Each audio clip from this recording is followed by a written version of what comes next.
జీవితంలోని ప్రతి క్షణము నిర్ణయాల మీదే ఆధారపడి ఉంటుంది. ప్రతి ఒక్క అడుగులోనూ రెండవ అడుగు గురించిన నిర్ణయం తీసుకోవాల్సి వస్తుంది. ఇక నిర్ణయం తన ప్రభావాన్ని వదిలే వెళ్తుంది. నేడు తీసుకున్న నిర్ణయం భవిష్యత్తులో సుఖానికో లేక దుఃఖానికో కారణమవుతుంది. కేవలం తనకే కాదిది, తనతో పాటు తన కుటుంబానికి, అలాగే రానున్న తరతరాలకు కూడా. ఏదైనా ఒక సందిగ్ధత ఏర్పడితే అప్పుడు మనసు వ్యాకులమవుతుంది, అతలాకుతలమైపోతుంది. నిర్ణయించుకున్న ఆ క్షణం యుద్ధమే అవుతుంది. ఇంకా మనసు రణభూమిగా మారిపోతుంది.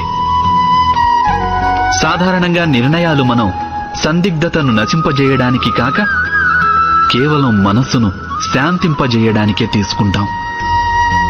అన్నట్టు ఎవరైనా పరిగెడుతూ భోజనం చేయగలరా? చేయలేరు.